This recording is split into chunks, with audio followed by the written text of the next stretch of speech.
Hello, everyone out there at LudoNarraCon. Thanks for coming to our session, Difficult Decisions and Moral Quagmires, Player Choices in Game Narratives. I just want to introduce myself for a minute. My name is Richard Rouse. I'm Studio Creative Director at Farbridge. We just recently sent the existence of our game, Homeworld Vast Reaches, out into the world, so you can Google that if you want to see about that take on the Homeworld franchise for VR and MR. On the past, I also worked on lots of other stuff like the Suffering horror games. I worked on State of Decay while at Microsoft. And I worked on a little experimental indie game called The Church in the Darkness that I believe is on sale as part of LudoNarraCon. So you can check that out as well. And I'll have our esteemed panel introduce themselves. Desiree, do you want to go? Sure. Hi, my name is Desiree Seafray, and I'm a writer and narrative designer, most recently on Wylde Flowers by Studio Dry Dock, which you can get on Apple Arcade, Nintendo Switch, or Steam.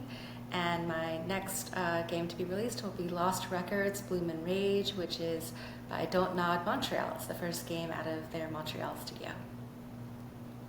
Very cool. Josh, do you want to go next? Sure. My name is Josh Sawyer. I'm the studio design director at Obsidian Entertainment. I've been in the industry for 25 years now. Of note for this particular panel, I've worked on, I directed Fallout New Vegas, Pillars of Eternity 1 and 2, and my most recent game was Pentiment in 2000, what year is it? 2022. And I'm between games right now. Cool, cool, cool. And last up, we have Grace. Do you want to go? Hi, I'm Grace Fong, narrative designer on Palia. It's the latest video game that I've worked on. It is available free for download on Switch and Steam, and also from the website Play Palia. Prior to that, I was a world building lead at Wizards of the Coast, working on Magic the Gathering. And prior to that, I was a technical artist for 10 years, working at EA, Infinity Ward, and DreamWorks Animation. Very cool. All right. So today we're talking about letting players make choices in game narratives, how they come out, or just how they interact with the systems of the game. So maybe we could go through each of our panelists and just talk about some examples of where they've worked on that in the past. So Grace, since you did ended the intros, do you want to go next and talk about something you've worked on in this space? Sure. So for Palia, something that we like to do is it's very much supposed to be like play your way. It's a cozy world, and we want the player to feel welcome. And so one way we do this is we allow the player to have emotional responses to the NPCs that they're interacting with.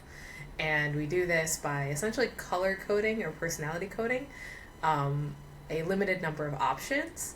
And so it's like if you're a fire type, you are kind of hot-headed, but you're always positive. If you're an air type, you're a little bit of a troll, but you're also very funny. Earth types are practical and blunt, but also like get to the point really quick. And we have the NPCs in the world and certain items actually react to the player's elemental choices, kind of as a way to allow the player to express themselves with the items that they receive from these interactions. Cool, cool. What sort of reactions do they do to the player's sort of elemental class or whatever? Oh, like you can get certain items that are aligned with your elemental class, so you can display like a specific item in your home that kind of is only available to people that are like water types or earth types. And when you chat with certain NPCs, they'll be like, oh, you're an earth type, that's why we get along, or you're a fire type, so sometimes you're annoying. Like, it varies depending on the elemental personality of the NPC you're interacting with. Cool. And does that change like what quests you're able to do or where you're able to take like sort of the MMO questy story stuff?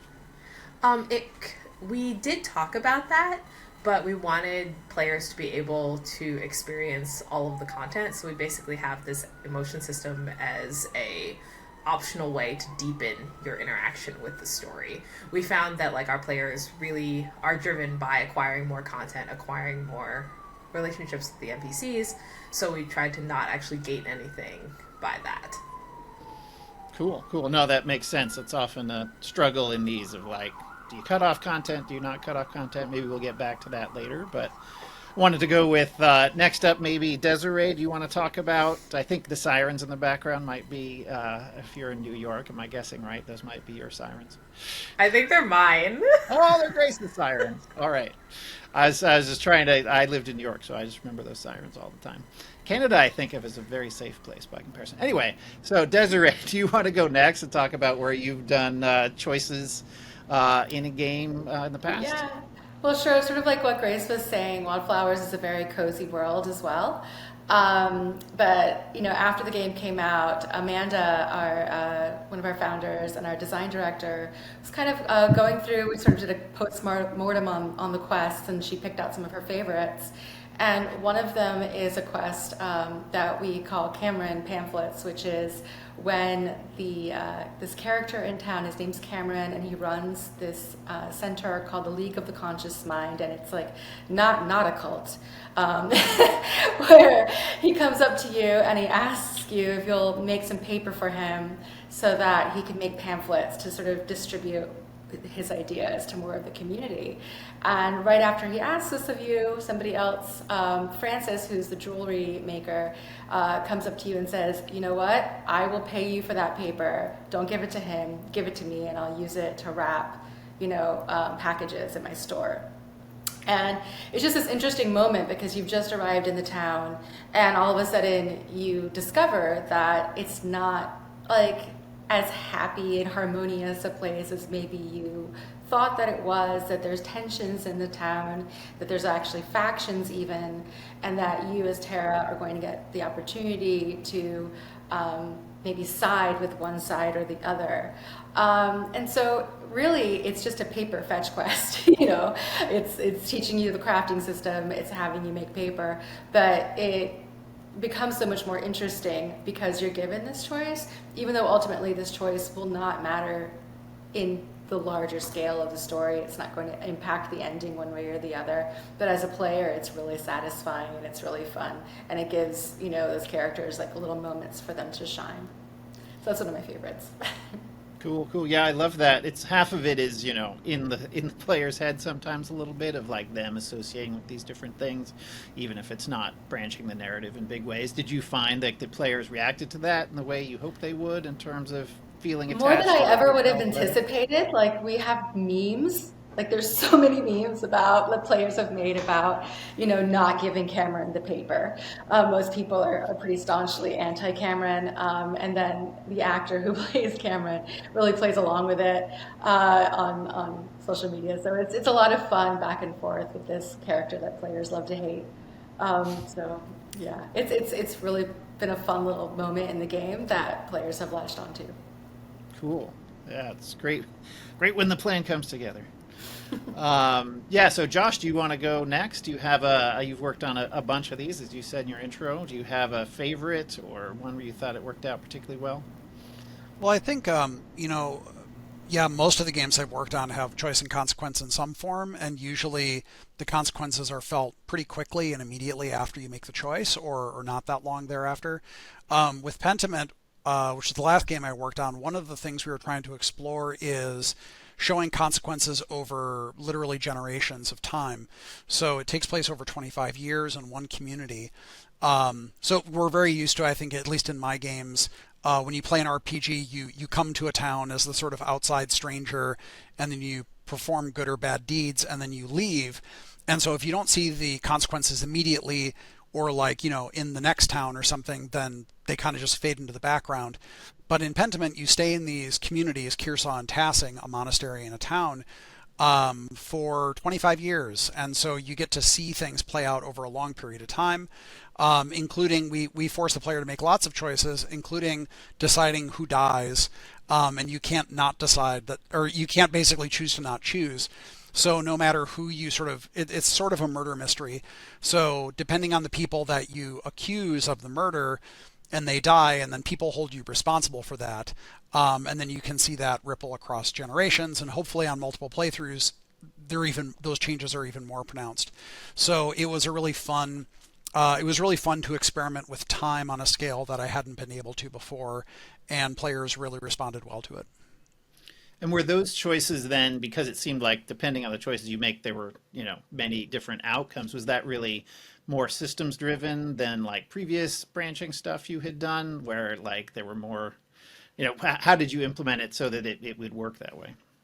Well, so, we didn't want to make, like, the story doesn't change in its fundament. Like, there still is an overarching plot, Hmm. and which isn't to say that the choices of who lives and who dies are incidental, but, the major beats still land in the same way, but the individual characters will react to you differently throughout the course of the story.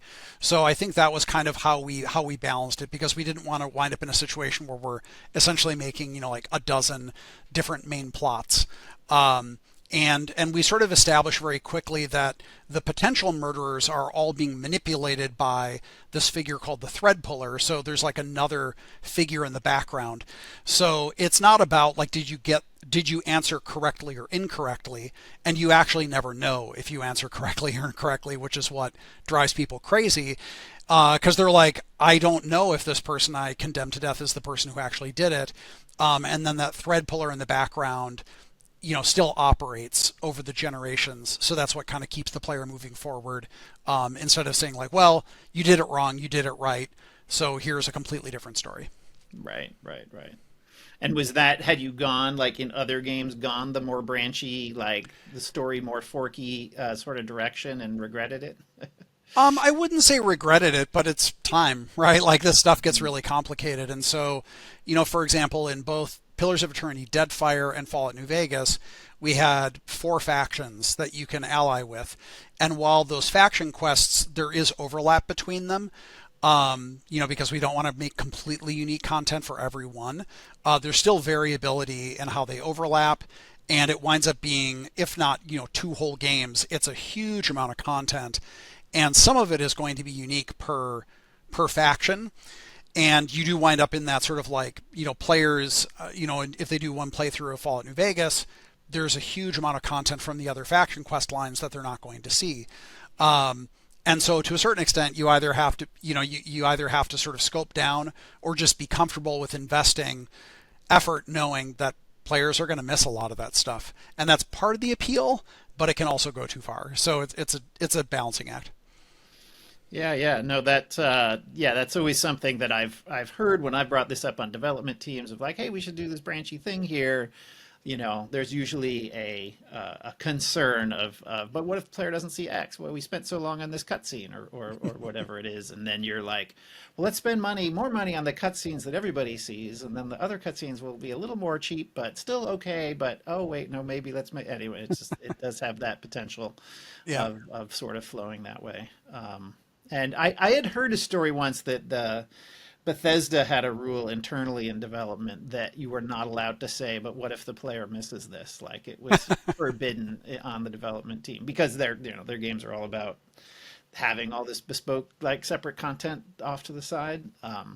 But yeah, I don't know if that, it sounds like that resonated a little bit with you, Grace, when you were talking about, do we want to fork this stuff or not? Was there an internal debate that went on for a while about that, or was it, or no, I'm just curious how you all came to that, what you were talking about when you were talking about Palia.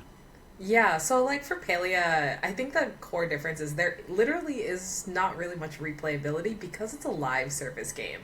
So if you are supposed to, if you missed content, you can't go back and get it by replaying it. So we actually spend a lot of time designing content to be evergreen so that players will access it when they eventually get around to the game. We can't prevent people from like buying the game later and there's like more advanced players. So we actually design around there's a pretty linear storyline because our players also like that the build up that a linear story provides, but we try to make it possible for players to do the quests in an area in any order that they want. They can discover things and then like that'll link up to something else that'll open up something else within that particular area. And we also have players, we design our quests so that like there are multiple ways to fulfill like a fetch quest or a request. Like the paper doesn't come from one specific place very often. You can buy it from somebody, you can make it yourself, you can trade for it, you can get it from another player as well. So it's about like, so the player has the choice in how they complete the story, but the story is unified across all players so they all understand like where they are, like where they are in the story, and they have that community ability to, like, if they're outside of the game, connect with each other over the different the plot points in it. Yeah, yeah, no, that makes a lot of sense. So it's you're not making all the piles of forking content, but you are still the player's still feeling like they're making choices all over the place. So that could be great. Um, yeah, and it's yeah, certainly always a trade off, and it's interesting that some of the like on the suffering horror games there we had choices as the player went along in various things, but it didn't actually change much in the game. They would make choices, get a little feedback that they made a choice, but then you were right back to this the sort of main story. The main It was a an action shooter essentially, and then it forked at the very end into different endings, which players really liked and resonated with, and we for the second game made a much more complicated system of branching where it actually read off of like which ending did you get from the first game. It would read off of your save file and then have three different beginnings, and then that would impact all these things, and this character be alive, and then there were 9 possible endings, and nobody understood that as well, it turned out. So we spent a lot of time on that system, and I still like it, and I think people who are into it like it, but players, that first one is still like, no, I understood what was going on there. It was better, and it was a lot less extra content. So there is a bit of a trade-off there. Desiree, is that ever like a debate you've seen on development teams of like how much optional content are we going to have, or choices where players might not see content? Well, yeah, absolutely.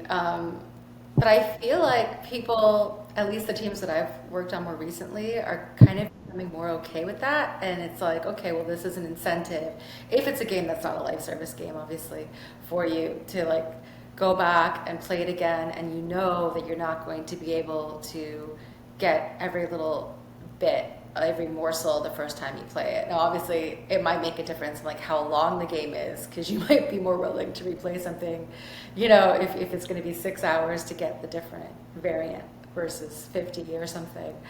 But it's yeah, it's tricky when you're dealing with small teams because it's really a scope thing. Like you can't have like every possible variety or every little bit be open for the players to access at any point whenever they want to. I mean, one way we handled it with Wildflowers was to allow players to decide when they wanted to turn the season. So that did give them time to like maybe find the quests that were only for those seasons, although there were still time limits for some of them if they were based around, let's say, a festival or something. But you were making the choice to move on and knowing that you were going to miss content if you moved on. So that was one way to sort of make that a little bit more player friendly of like, okay, I'm making the decision to like miss out on this as opposed to that decision being made for me. Yeah. Yeah, no, that's another handy technique, is just letting the player know they're making a big choice with something, because sometimes it's like slipped into the middle of a otherwise innocuous quest that you didn't think that was that important. It suddenly causes some big rift in the world. Though that's also can be cool from a narrative standpoint, that you're like, oh my God, I didn't expect that to happen. So it can kind of go either ways. But letting players know this is a thing, you should think about it, and whether that's in something as clear as a mechanic, like the seasons thing you talked about, that's cool, or if it's just in a other systems that remind the player, like you just set up a quest that seems big and momentous, and you can tell the choice from it is going to impact a lot of stuff. Yeah, so I'm curious too, like maybe going back to Josh here, did you ever find that there were cases where you would find players would want to make a choice in certain situations in the game, and because you're setting, hey, we're making a choice based big RPG here, and then players are like, I really want to do this thing, but the game doesn't let me, and you've decided that either for creative or scope reasons, and how did you deal with that? Yeah, actually, I'll try to, because I just realized this is potentially a spoiler. There's a marriage that people wanted to have happen in Pentiment, and I was kind of bewildered by it because the person they wanted to be involved in marriage, I'm like, this guy sucks. Like, why do you want, like, why would anyone want this? And I wrote the character to be kind of a like annoying guy, and so people are like, oh no, like I want to see this guy get married. Um, and I was like, really? Are you sure? And they said, yeah. And so I was like, okay, And I said, even though it's unlikely, let me see what I can do. And it wasn't really that much effort, and a lot of people appreciated it. Well, they at least appreciated the choice. A lot of people appreciated the choice that they could say no, because previously it just didn't come up at all. Like, and then the players who actually wanted to see it through got to see it through. And so in that case, it was a relatively straightforward thing. Um, in the same game, there was a case where we had a character who was recurring throughout all three acts, and she started as a 2-year-old, and by the time, like, she's literally like a tiny little baby, and when you get to the end of the game, she's an adult who's married and has her own children. Um, and so players are like, we really feel like she should be more involved, like more impactful. Like you should be able to interact with her and have choices that weave through the story. And so I thought about it, and I was able to come up with things that felt like relevant to her given the family environment she lived in, and then also things that actually tie into the ending. So there are little choices you make with her that do seem quite innocuous. We inform you that they are going to be remembered, but not in what context. And depending on how it plays out, you can get a whole different ending panel based on how you interacted with her throughout the course of the game. And there are players that can miss it and they'll never know that it's there. But if you follow through with it, then you actually get to learn this kind of secret of the town, and then that gets shown in the end slide. So and we added it pretty late, but it was done within this overall framework that made it pretty easy to include. It was a bunch of like very specific targeted inclusions that added up to this neat thing at the end. Cool. And it sounds like in those cases you were, like in the case where you added the marriage to the unlikable guy, was that through just normal playtesting, or was that like the internal team was playing it and was championing that? Because I was also thinking of cases where the game's already shipped and you didn't support the thing. Do you patch it in? It's that desired or something like that. But was Yeah. that just through lots of playtesting, or how did you find that? Yeah, it was through internal testing, not on the team, but we had a friends and family play test. And then there were people that were like, "No, we want this to happen." And I'm like, "Okay, sure." And well, what happened though is then I went to the team and I was like, "Can you believe these people want this marriage?" And they're like, "No, yeah, we actually think that would be cool too." And so I said, "Okay, all right." Yeah, that's always I think it's just goes to like, we do play test our gameplay systems a lot on teams, and sometimes the narrative comes together at the last minute and it does not even voiced until this time, and then it's too late to change it. And I think particularly when you're doing interactive narrative stuff with choices or whatever, play testing is just as important as it is for the gameplay system. So We did actually patch in something, and I don't remember where the feedback for this came in, but we have a card game in the second act of the game. There are 3 acts. And in the first act, there's a choice and consequence thing. You can lose the card game. So we don't really track money, but we say Andrea comes into the game with like 24 groschen or something like that, which is the currency. And you can lose it all. And post-launch, though, if you had in the first act, you can earn the favor of this baron, and he gives you a pin, and the pin goes on your outfit, and you keep it in Act 2, even though it's 7 years later. So you're dressed in super fancy clothes, but you still have this golden pin. And so we patched in a thing where if you lose the card game, you can say, wait, hold on. How much money can I get for this pin? And so you can actually like hawk the pin that you won in the first act, and the Lance Connect that you're playing with, he's like, okay, I'll front you 20 more, but it's mine. And then after the game, no matter what, you don't have the pin anymore. And so it's like a really minor thing, but it was pretty easy to put in, and players dug it. nice, nice.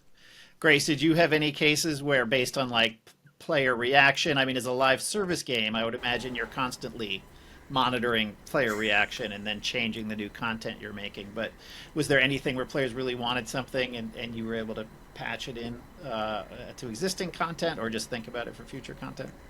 I'm laughing because I lost that card game in Pentiment. Oh,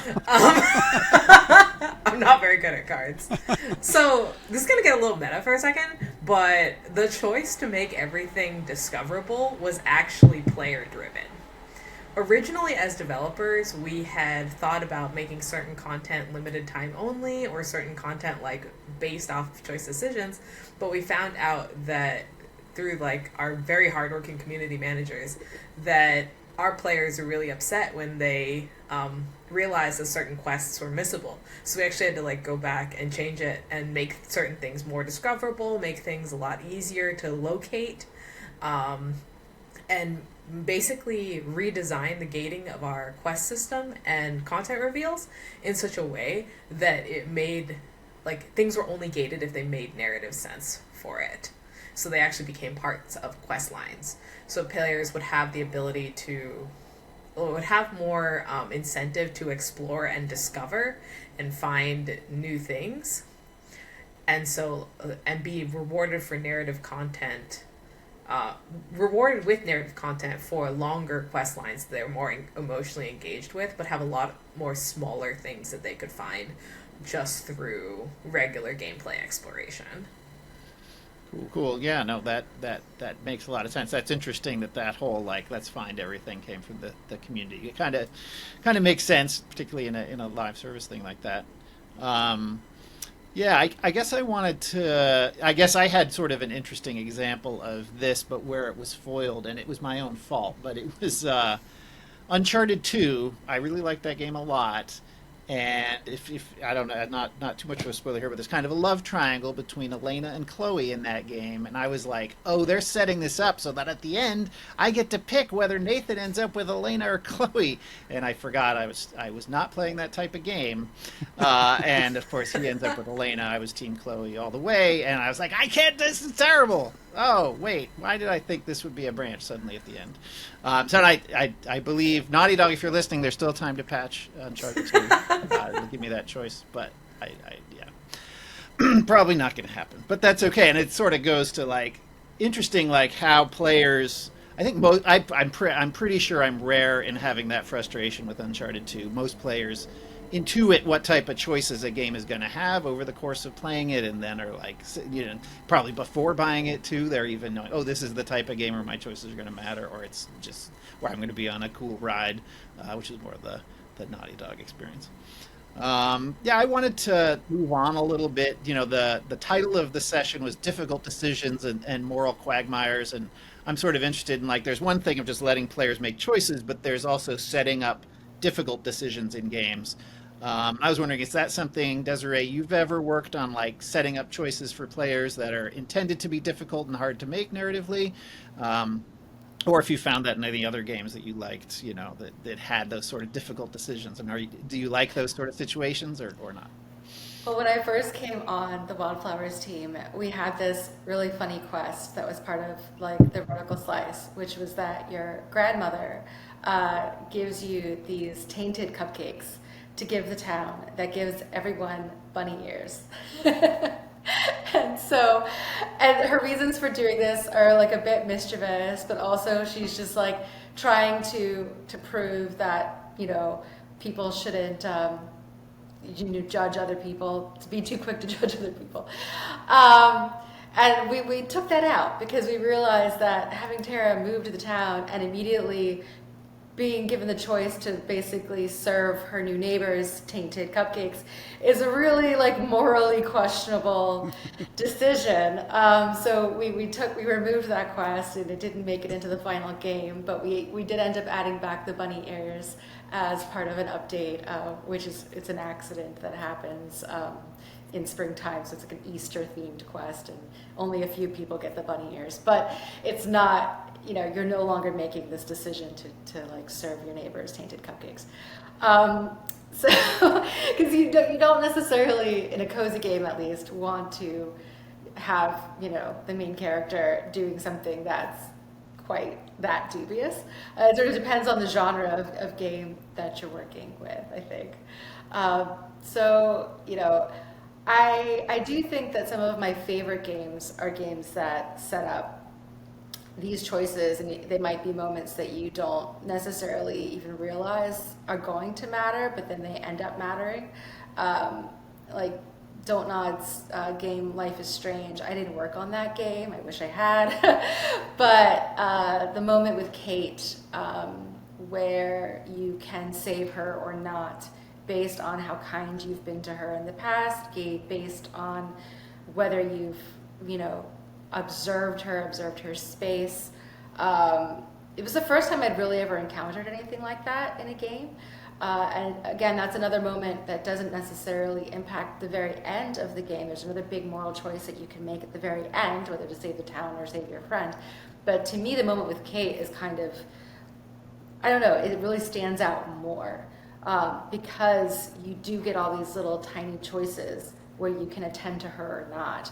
And there is something really satisfying about succeeding because you feel like those moments were all worth it. This time that you've invested in this person is now paying off. It's like the first time I think I've ever played a game where there's been a moment that like literally had me out of my chair, like in suspense of what was going to happen. And it was just something that I'll never forget, like as a gaming experience or as any sort of storytelling experience, honestly. Yeah, that's kind of, so it was the earlier little choices that ended up in a result, not some big choice you made right at the time of the different outcomes you could get from that. Is that right? Yeah, well, I mean, even if you just sort of paid attention to some of the details in her room and then you were able to talk about like her family and things. Oh. And so if you're like me and you're a completionist who reads everything and examines every object, then, you're sort of rewarded for having invested that time in her. And if you don't, then you're not. And I played, so that game was released episodically, and I was so obsessed with it, I was playing every episode right as it came out, and then jumping on Reddit to sort of see how people were reacting to like every moment that had happened. And what was interesting to me was to see a lot of people in the community who didn't save Kate, who, at least in that moment, with the hardcore, like, immediate players, decided to stick with that outcome. And like some said, I can't deal with it. I've got to reboot an old save and play it again until I save her. But there was actually a majority of them who were like, I feel that this is the conclusion that I've earned, and I'm going to like honor sort of the spirit of the story and go forward with her like having been gone. So I feel like that's a sign that you've really achieved what you set out to do, is that, even the player impulse to like save everybody is not as strong as their impulse to maybe sort of stay true to the vision of the story. Right, totally. Maybe I know Life is Strange I don't think we call that a cozy game, but we were just talking about cozy games. Grace, do you have any, I don't know, how do you, someone who's worked on cozy games recently, how do you feel about difficult decisions in games, either in a cozy game or other games that you've thought were pretty cool? So, Palia as a world, we didn't design it to be perfectly cozy, but we wanted to design it so that there's always like essentially a safe space for you to return to. Because something that we wanted players to feel like is, if they go out into the dangerous zone, if they go out into like somewhere they don't know, they always have a place to return to. And so a lot of our quest narratives actually kind of like reflect that a little bit. So sometimes you'll have a quest line where you have to make a choice where it'll be positive towards one NPC but negative towards another, or vice versa, such as ratting somebody out or giving a present to somebody like inadvertently that like is one NPC messing with another.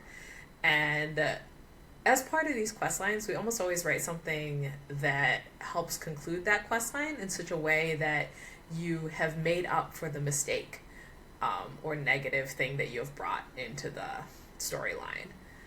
And this also ties back, and this is something that we actually introduce the player to very early, like within the first 15 minutes, you discover that humanity, the reason you're like you and a couple other people are the only people around is because humanity blew itself up like a couple thousand years ago.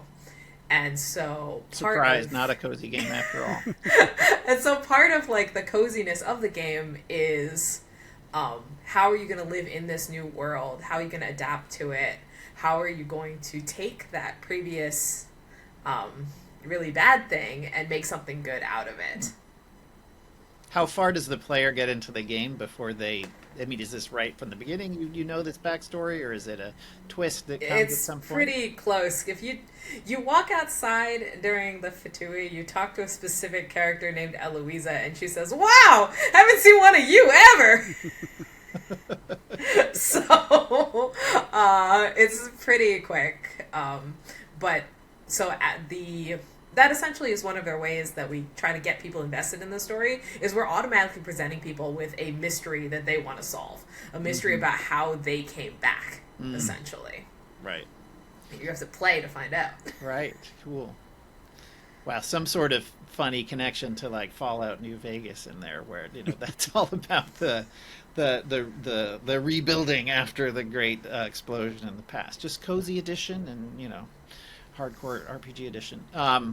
So I guess Josh, do you like when you've been we talked a little bit about the choices in like Pentiment of is it Palia and Pentiment. They both start with a P. In Pentiment of who do you want to see get hooked up and stuff like that. Those are some of the more I would usually when I see those in games is more just like player choice, player taste, that sort of thing versus like, oh, this is a really hard decision that we want you to think about. I feel like you've done some of those in the past, and has that been a thing you've deliberately tried to make as difficult as possible and put into games because you think players like that, or just because you think they're interesting, or I think in a lot of cases, I want players to kind of question themselves about why they're making the decisions that they do. And so I want them to be difficult and complicated in a way, and there can be different ways to do that. I know it's interesting to contrast. Fallout New Vegas and Deadfire in a lot of ways have similar structures to how the factions are set up and how you can choose between them. In terms of how you progress, it's similar, but the way people interact with and respond to the factions in New Vegas is a lot different from how they respond to the ones in Deadfire. And in the end, what it came down to is that in Deadfire, everyone feels bad. Like, and in New Vegas, some feel worse than others, but there's something to kind of believe in. Like a lot of people will say, yes, the NCR is flawed, but I believe in democratic republics, or Mr. House does have weak points, but he is a strong ruler and he's fair, or whatever thing that they come up with. Whereas in Deadfire, people really didn't like picking between fundamentally just pretty bad factions that all felt very flawed in really deep ways. So they still found the decisions they were making difficult, but it wasn't they weren't like satisfied, like I believe, like you had said, Desiree, where people were like, no, that's the choice I made and I'm sticking with it. It was more like, well, that's the choice I made. And in Pentiment, I think people had a little more of a direct connection where they were more confident in who they picked, but they still would feel pangs of regret. So, for example, one of the people that you can condemn is this guy who's a pretty big jerk.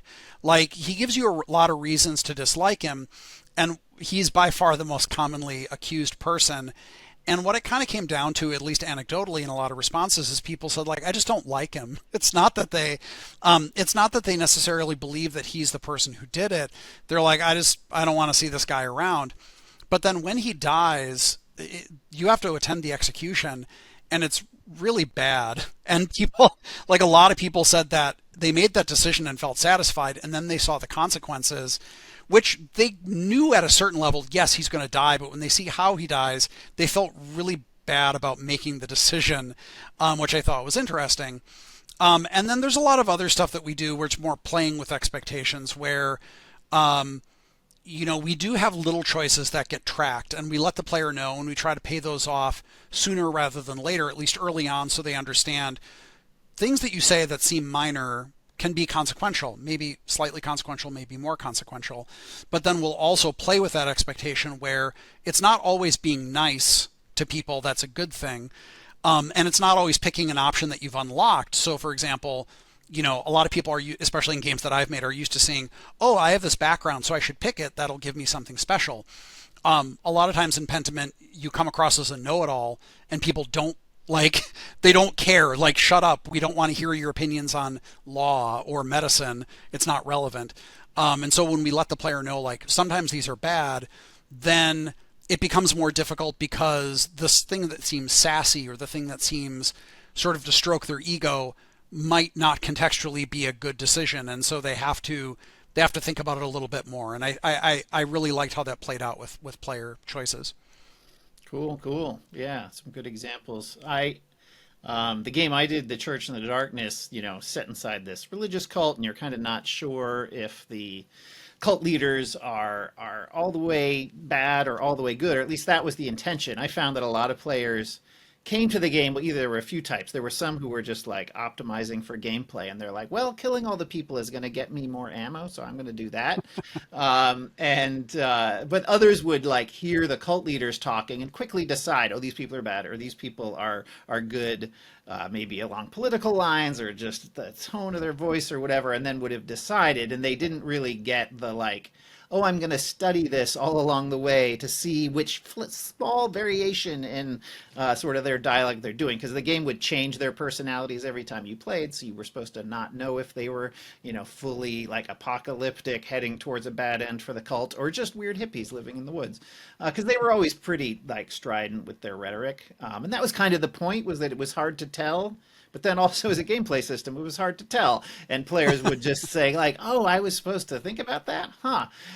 So it's like there's a lesson there of like, yeah, maybe sometimes like subtle is cool from a creative standpoint, but players need a little extra, maybe a little more extreme in the differences to read them, I found in that case anyway. So yeah, but it's I think players who picked up on some of those subtleties were really into it. I just maybe now that you've heard about it in this talk, you can go replay it with that in mind. Who knows?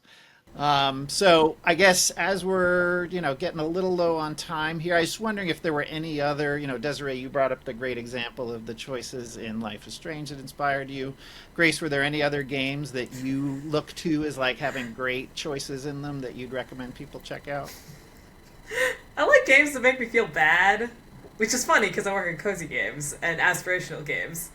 But one of my favorite games is Nier Automata for narrative. And it's because it makes you look at your choices that you've made by having you replay the same storyline multiple times. And each time you get more information. And these information helps you inform the choice, helps you understand the choices that you were making in your first playthrough and how that affects the world. And slowly you realize that things are a lot more complicated. There's so much in games that we're basically just conditioned to do. Like, you're like, oh, if I have a gun, clearly I must shoot something. It's, especially in video games, that's literally sometimes the only way you can interact with the world. Like in an FPS, which I've also worked on, you can move forward, jump, or shoot. And by limiting the actual, you don't have the option of running away or talking to somebody. And by limiting the method a player can interact with, you can actually force them to embody something different. And that's where I think the immersion comes from. And so when you are embodying somebody who's very different from you are, you end up learning a bit about yourself. And that's what I really like about games that where the mechanic plays into the narrative. Totally. I don't know if that made sense.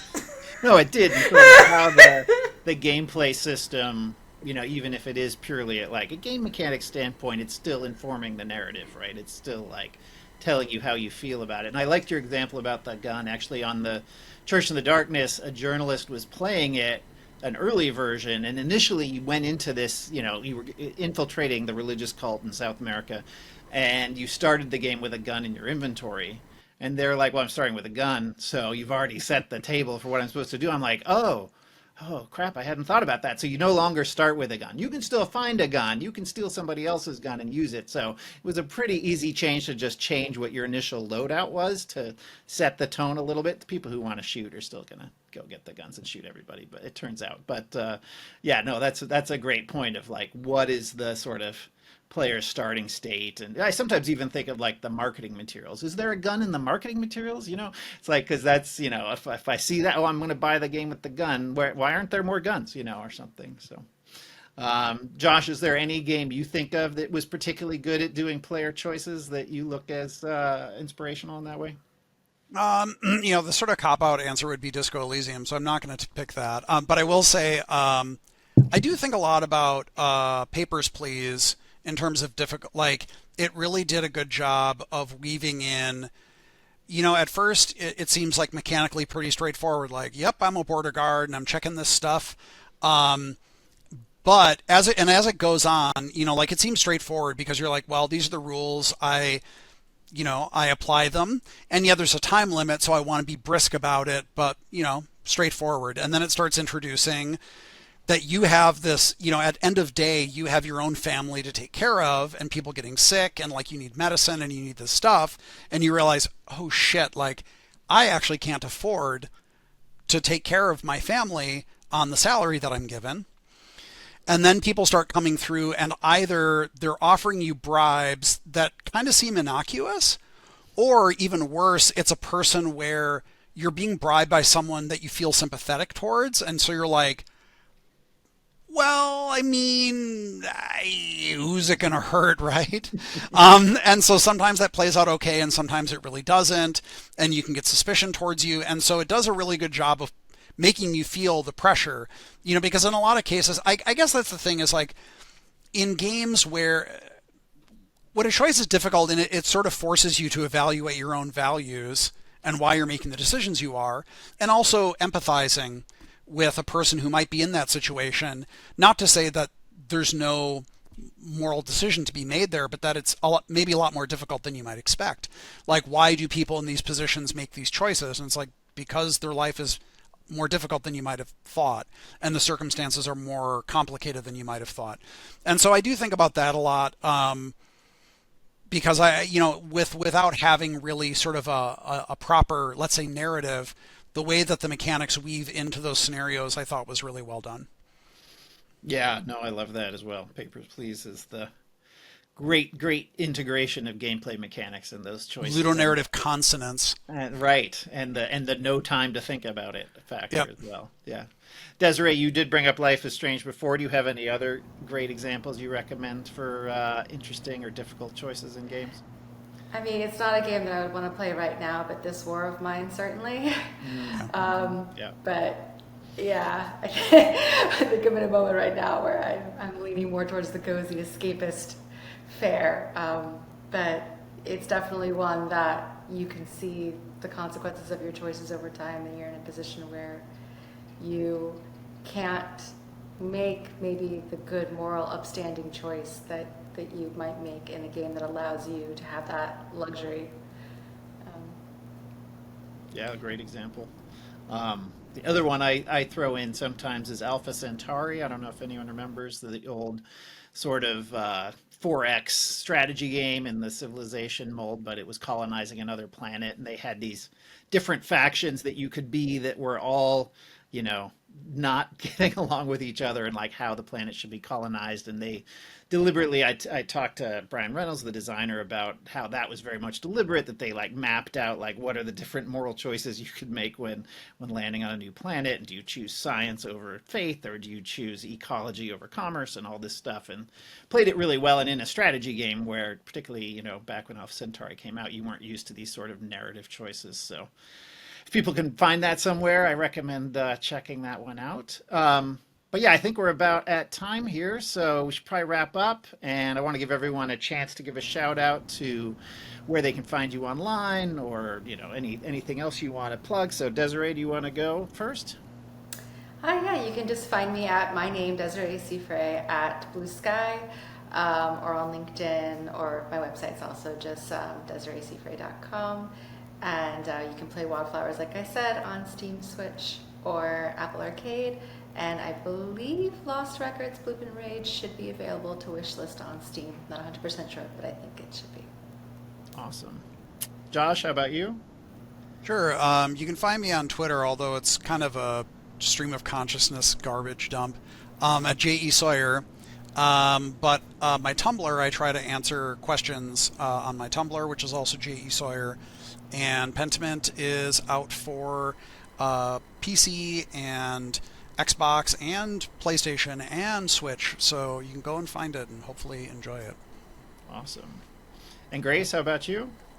You can find me online at my website, which is my name, gracepfong.com, and that will have all the links to the various social medias where I usually go by Fictograph, which is pictograph but with an F instead of a P.